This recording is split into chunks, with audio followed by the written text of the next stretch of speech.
Jadi NU itu sama pesantren itu tua pesantren. Jadi NU dilahirkan pesantren, bukan dibalik pesantren dilahirkan NU.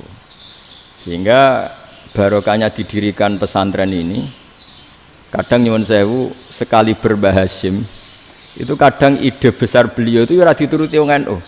Jadi Mbah Hasyim cara kula kok dadi Mbah Hasyim ya mangkel. Mbah Hasyim itu ngarangno kentong. Nggih ngaramno beduk, tapi NU nganggo kentong. Beduk. Dan uniknya Mbah Hasyim enggak tersinggung. Karena ciri khas pesantren itu membolehkan perbedaan apa? Pendapat. Itu masyhur khilafnya Mbah Hasyim sama Mbah Fakih Mas Kumambang itu sampai dikitabkan. Saling ngeritik, saling macam-macam lah.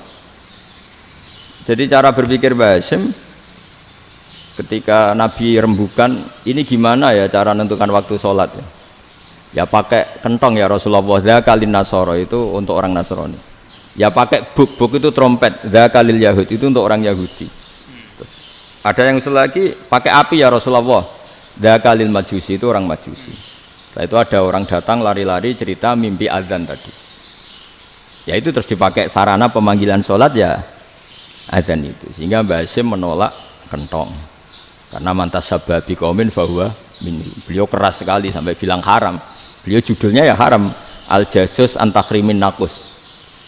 Setelah naskah itu sampai ke Mbah Fakih Mas Kumambang di Gresik situ, di daerah Dukun situ. Setelah naskah itu sampai ke Kiai Fakih Mas Kumambang, beliau itu marah besar. Ini harus dilawan, dan saya bukan karena benci Mbah Hasyim. Beliau teman saya ketika ngaji Kiai Mahfud di Mekah. Jadi Mbah Fakih dan Kiai Hasyim itu teman ketika ngaji di Mekah.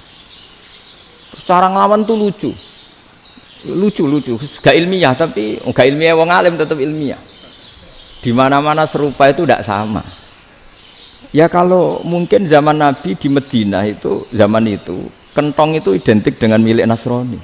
Di Indonesia beda. Pos kampling ya kentong, kebakaran ya kentong, wae sarapan orang di LP ya pakai kentong. Jadi tidak ada jaminan kalau kentongan itu identik dengan Nasrani. Lalu haramnya di mana? Yang di mana-mana tasabuh itu identik. Ini tidak identik. Mulai masalah kan?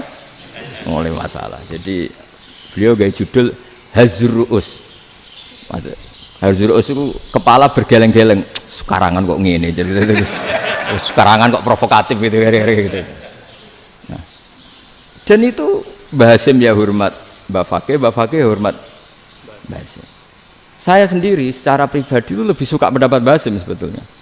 Karena bagi saya sholat itu sakral. Ya sudahlah kalau sakral ya dipanggil dengan sesuatu yang sakral yaitu kalimat thayyibah azan.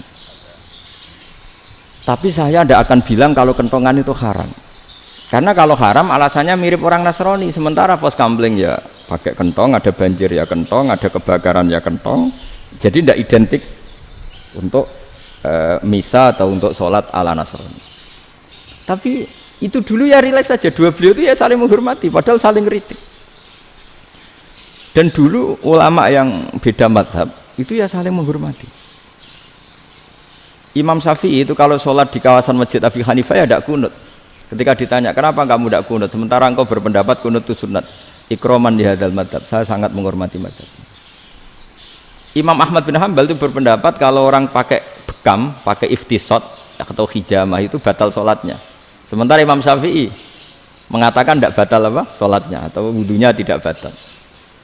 Tapi Imam Ahmad itu ditanya, apa kamu makmum Syafi'i? Bagaimana mungkin saya tidak makmum sama wali kutub seperti Imam Syafi'i? Padahal menurut keyakinan Imam Ahmad ini sholatnya batal. Ini habis iftijam udah wudu. Tapi tetap saja beliau karena perbedaan pendapat di furu' itu lazim.